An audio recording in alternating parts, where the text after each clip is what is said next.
Okay. Hey guys, I'm Tiffany Bradley, and this is Art Off Pause. We're here today with Betty Yu. She's an amazing New Yorker, so this is the first New York to New York Art Off Pause. We've checked in with folks all around the country, but I think Betty's work has a really special resonance right now as New York and all of its neighborhoods are struggling. So I am going to read a brief intro to Betty's work. Betty will talk us through where she's at right now. And then, as always, we will take question and answer from you guys. So hi, Eric. I see you in the chat. So there's chat right there where Eric is. And there's also ask a question on the lower bar. So if you're on YouTube, hey YouTube, you can't ask questions from YouTube, but we're really happy to have you as well. And oh, you know what? Hold on. I'm going to say a couple of words about Betty's work before I actually read her bio. So when Betty and I were prepping for this, we were talking about different neighborhoods in New York and how access to space and access to privilege are so linked in this moment. And we really see that in the coronavirus crisis. So we were talking about $1 Million Blocks, which is a framework that came out of the Justice Mapping Project, which looked at neighborhoods in New York where there was huge investment in the community, but the investment was in incarcerating people, not in providing social services or education, as opposed to super zip codes, which was a phrase coined by someone at the American Enterprise Institute, which are basically the richest contiguous zip codes in the United States. So those are very separate realities coming from separate intellectual traditions, but it really gets to how space, privilege, and power are really combined in the US. So with that note, I'm going to tell you more about Betty's amazing work. And I will make myself big focus while Betty gets together. Okay. Betty Yu is a multimedia artist, filmmaker, educator, and activist born and raised in New York City to Chinese immigrant parents. Betty integrates documentary film, new media platforms, and community-infused approaches into her practice. She's also a co-founder of Chinatown Art Brigade, a cultural collective using art to advance anti-gentrification organizing. Betty won the Aronson Journalism for Social Justice Award for her film 3 Tours, which profiled US veterans returning home from the war in Iraq and their journey to overcome PTSD. Betty has a BFA from NYU, an MFA from Hunter, and she teaches all sorts of things that I can't even go into at Pratt, John Jay, and the New School. And more pertinently to our conversation, she's going to be presenting a show called Imagining Degentrified Futures at Apex Art in Tribeca whenever we have exhibitions again. So with that, I will introduce today's wonderful guest, Betty Yu. Hi, everyone. Hi, Betty. Hi, I can't see everyone else, but hi, Tiffany, and hi, everyone, whoever's logged in. Now it's challenging times and we're always in front of screens, so nice to see whoever is here in the virtual space. So thank you for that intro. So Betty, tell us about when you started working on this Apex Art show and how it's been left right now. Totally. Well, first I want to just begin by saying that, we can't have any kind of conversation about gentrification and displacement without acknowledging the communities that have been most displaced historically, and specifically in Manhattan and a lot of New York City. It's the indigenous lands of the Lenape people. So just to acknowledge that, people are still fighting, for acknowledgement and for their rights, and that folks should support that, that people are still living and breathing in our communities, and that understanding that unless you are from that community, we are like settler colonialists, all of us, right? Depending on, regardless of, just to understand that coming from that framework, of course, we all have privilege within that, of course, around race and class and gender, but just to acknowledge that and to open with that, I think is important. But yeah, so I started thinking about imagining de-gentrified futures as an extension of the anti-gentrification work, anti-displacement work, both culturally, as a media maker, artist, and as an activist. And so what has really inspired me tremendously is my work with Chinatown Art Brigade.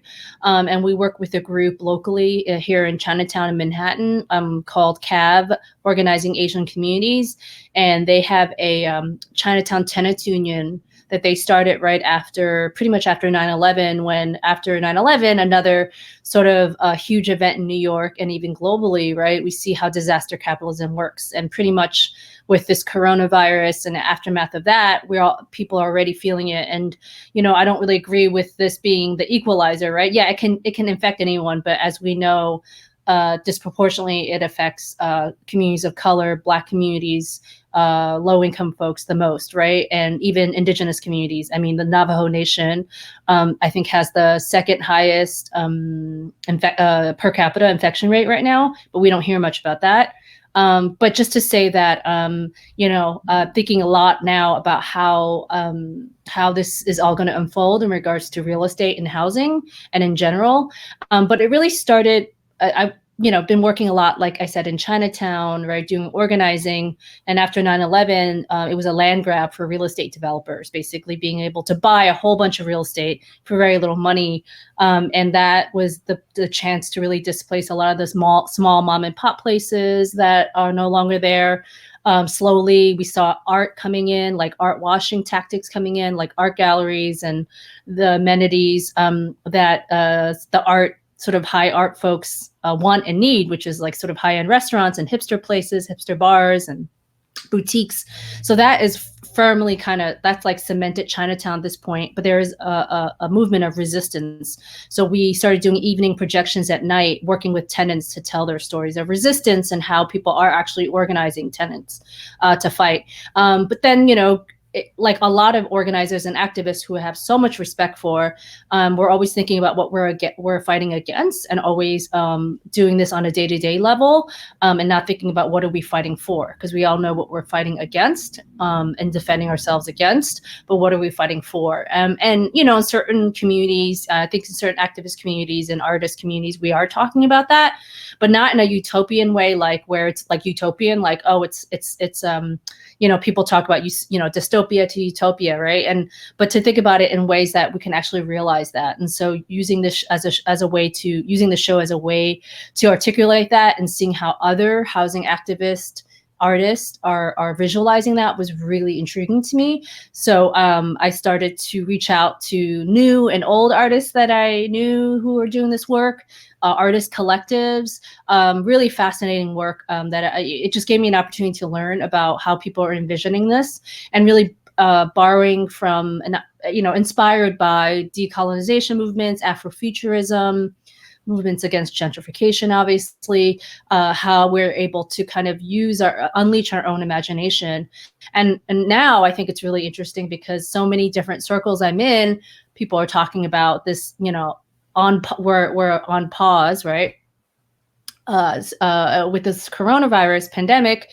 So how can we, what kind of world can we imagine, or we know we need, right, in terms of healthcare, universal income, and all these kind of things.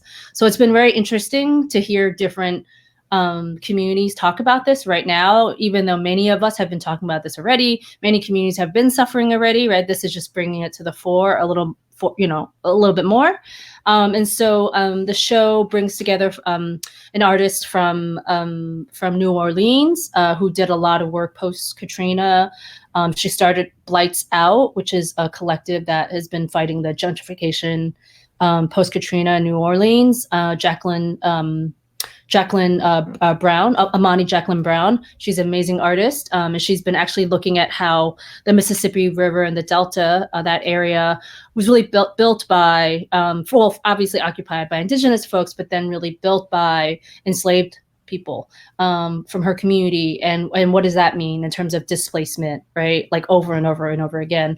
An artist in LA, Sandra De La Loza, she looks at all of Los Angeles, right, being indigenous land, and specifically working with Native American communities to tell those stories about displacement. Chinatown Art Brigade is in the exhibit as well as a local artist here in New York, Robin Holder, who makes these sketches. She's had a few big shows now, but sketches about home and what home means, and the anxiety of displacement. And so she ties it to immigration, and she ties it to feeling a loss, a sense of belonging or dispossession, right? Because you flee your own home, right, from wherever you came from, and now here you're often displaced, and then maybe even deported. And so it's been really, and then lastly, of course, is Black Quantum Futurism, and they're out in Philadelphia, and they've been doing amazing work out there for many years. And they use Afrofuturism and that model of like looking at the sort of past to and the present to inform the future. And more specifically, they're connecting it to issues of displacement in Philadelphia, which is happening very rapidly as well. And so their work, which also, their work is very interesting, but basically using the science fiction aspect of the work, and also highlighting space engineers and people who worked at NASA early on who are African American, who they don't ever get the praise that they should get, right? So they kind of fuse like the futurism aspect and the actual sort of like accomplishments of African American engineers and scientists. So that leads to a next interesting point. Interruption, it's fine, I'll talk. An interesting point, which is you're working with artists and collectives from all over the country.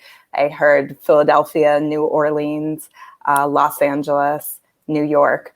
How do you see their aesthetics changing based on where they are? It sounds like a lot of communities are dealing with the same political problems or tensions, but how does the aesthetic differ, and how did you think about aesthetics when you curated this show?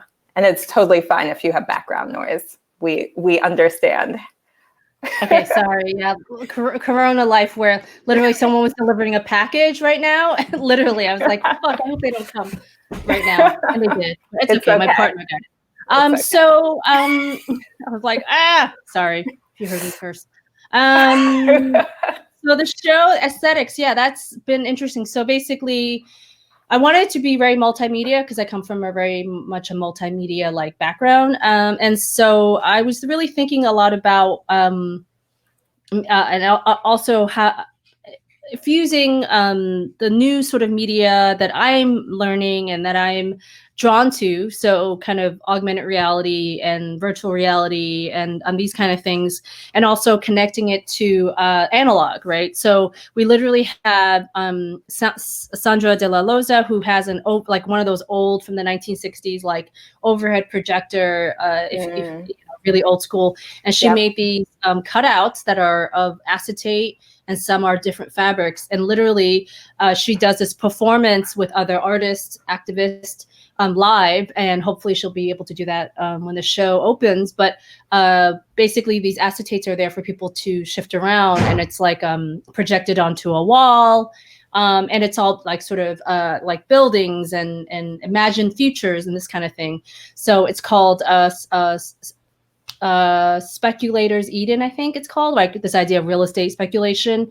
And so she kind of fuses that together with poems that she's written, that other folks have written in the community. So those are read out along with these projections. And then a piece that I have is like a sort of VR 360 piece where you look on your headset, and basically, although I don't know if anyone's going to want to put a headset on anymore.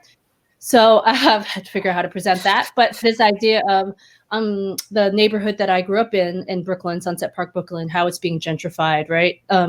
So transforming from sort of this hyper gentrification to the realities that we want to see, which are more cooperatives, equitable living, equitable housing policy. How do we visualize that? What does that look like?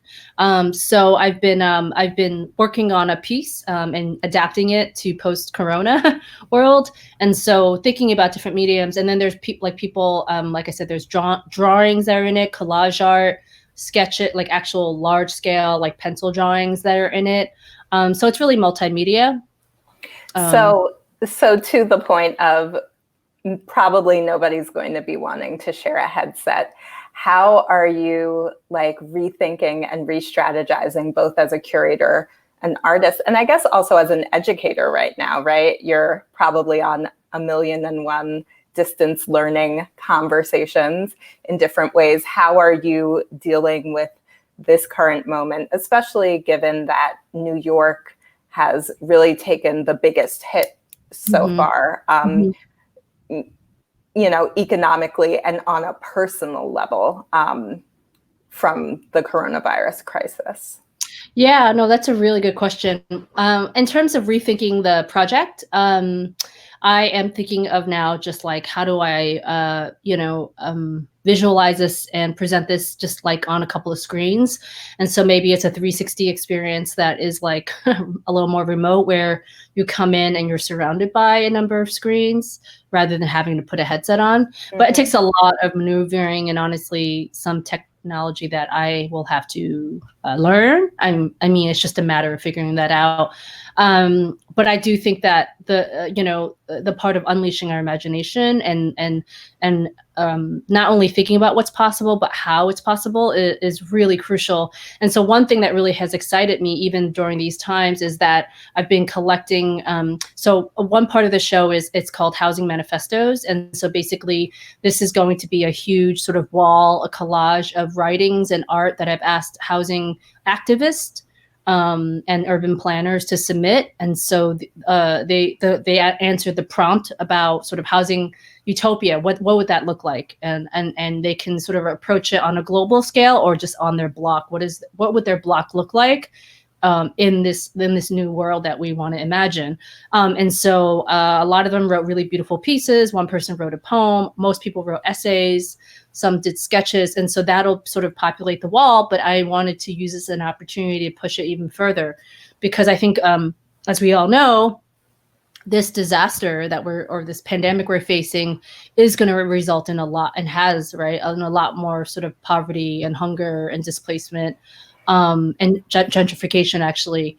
And you're seeing it already. So I'm in touch with communities throughout New York City, via social media or calling or Zoom meetings about what's happening. And so it's already happening, right? Like, as we know, but I've been thinking a lot about that. And so the side of like the reality of things, but also how could we use this moment on pause to really kind of like reimagine and unleash a lot of what we're all thinking, especially activist folks.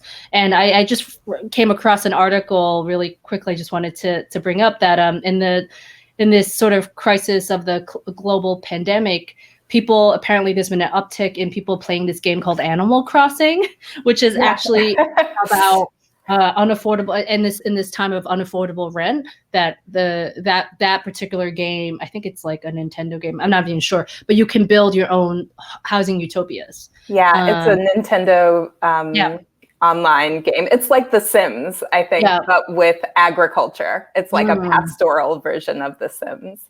So apparently their user ship or whatever, that's a word, but people who are playing it has jumped up quite a bit. Yeah. So it's interesting.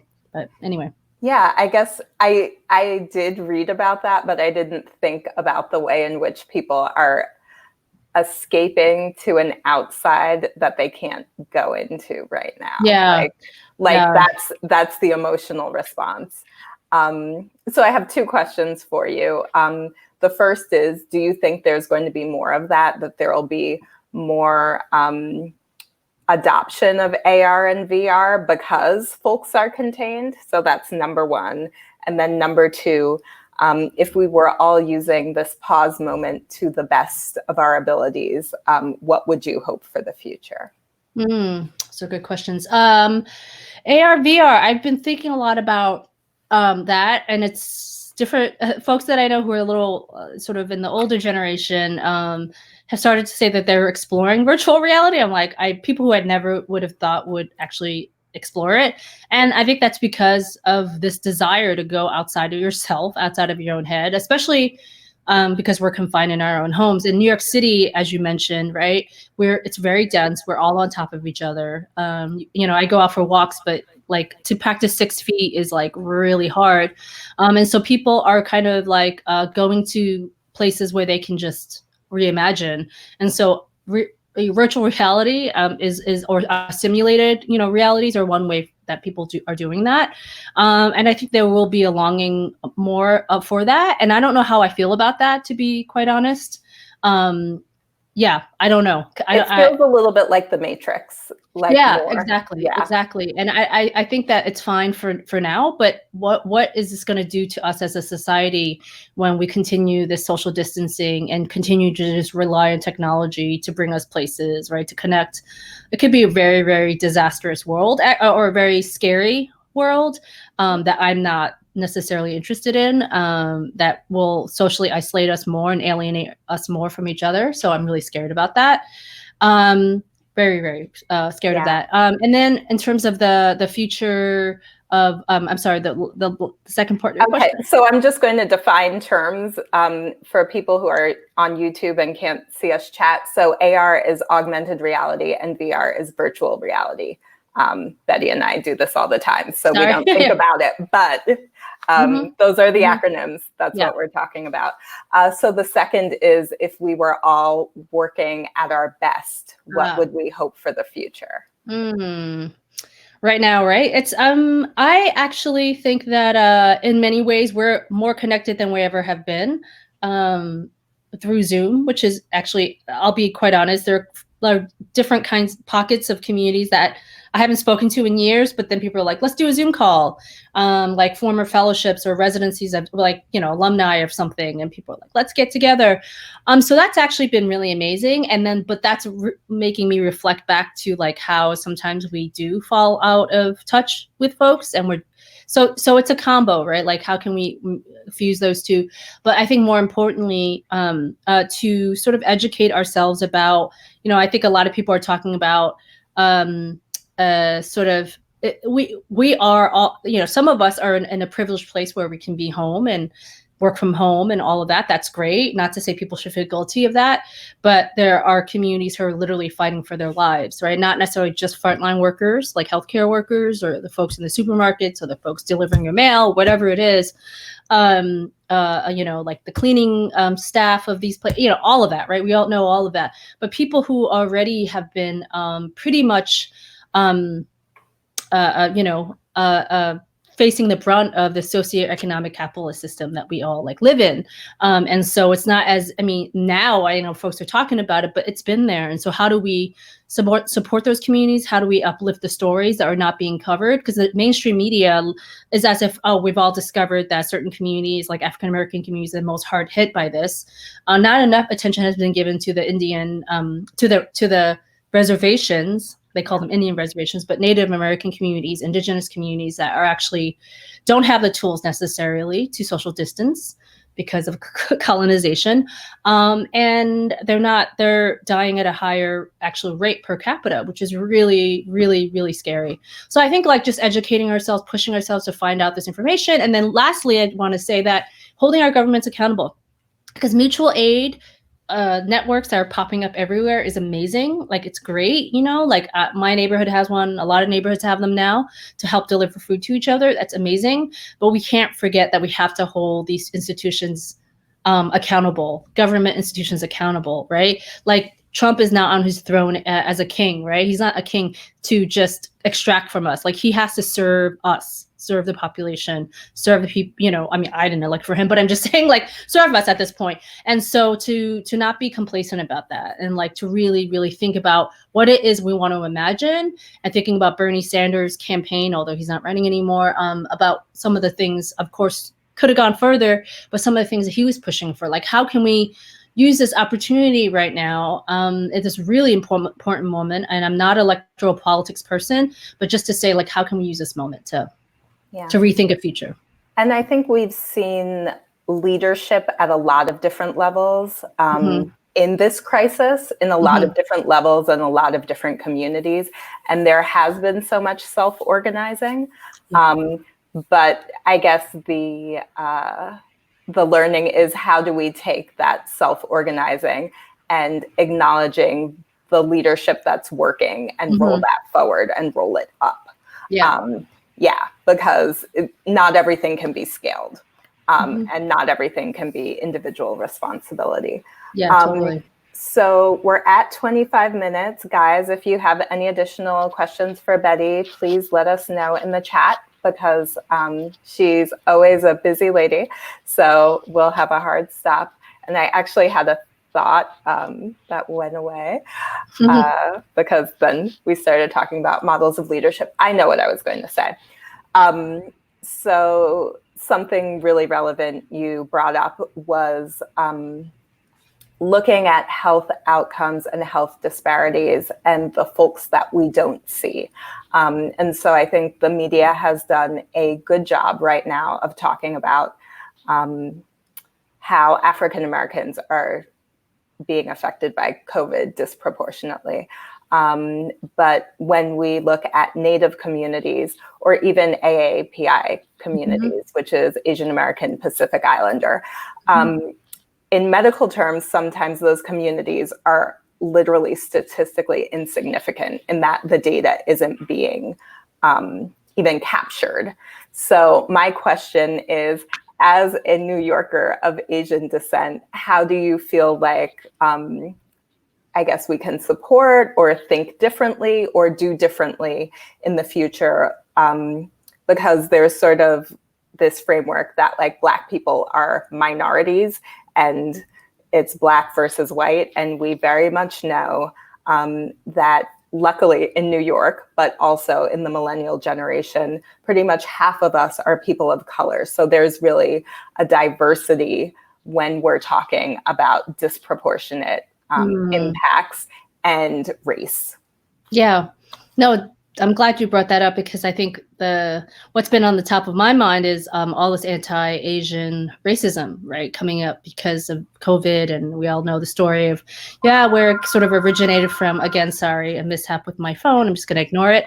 And so I really feel like it's something that I think a lot about, and I don't want to keep bringing it up because it's the thing where you're like, oh, it's an Asian American, she's going to bring it up again. But all that to say that how do we look to history to actually educate us on how we respond to these things?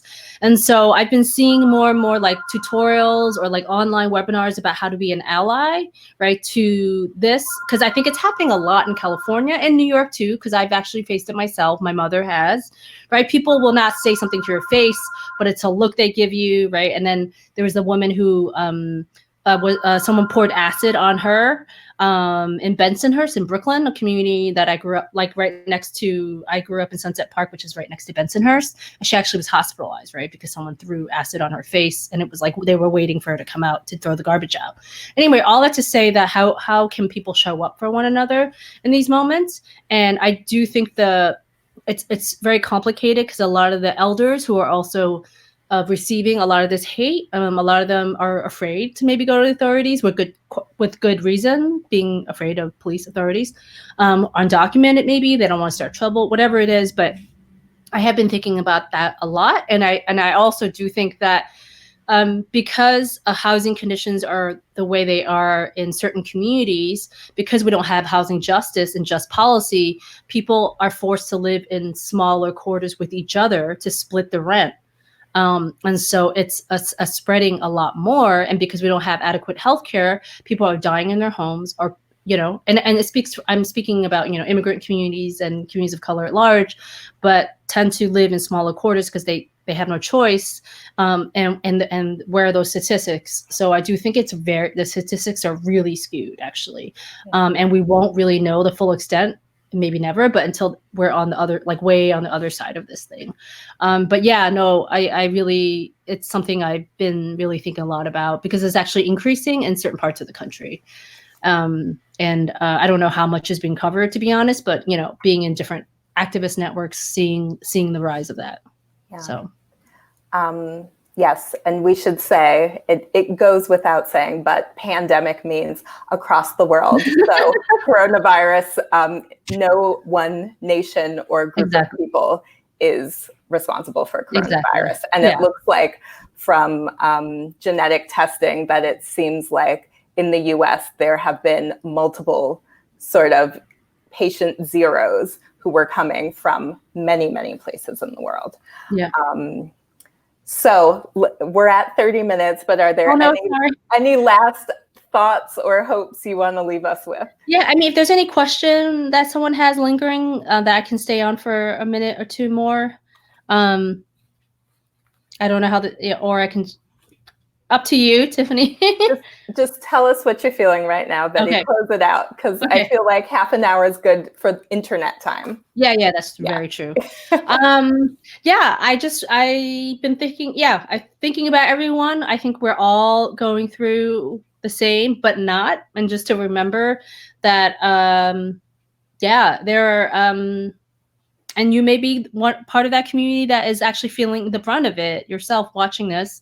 And I think that now is the time. It's not just about giving to the biggest charity, right? But it's about researching. And if you want to put dollars somewhere, then do the full research. Like, give it to the communities who are in the front lines doing the work. People are really suffering. I was just on the phone with Flushing organizers in Queens. All the Asian markets closed. Only Target is open. And the food pantry, the church food pantry, those are the two only food sources. And they've seen 1,000% jump of people lining up for food, and they run out like really fast. So just thinking about that need it makes me so angry that the government is not doing more. So just to remind ourselves that we've got each other's backs. Yes, we're working together, but we have to hold these institutions accountable. And please do use this time to think about, we're always in our own heads, but what can we imagine for a future society? And what are the ways that we can connect with communities to make that happen?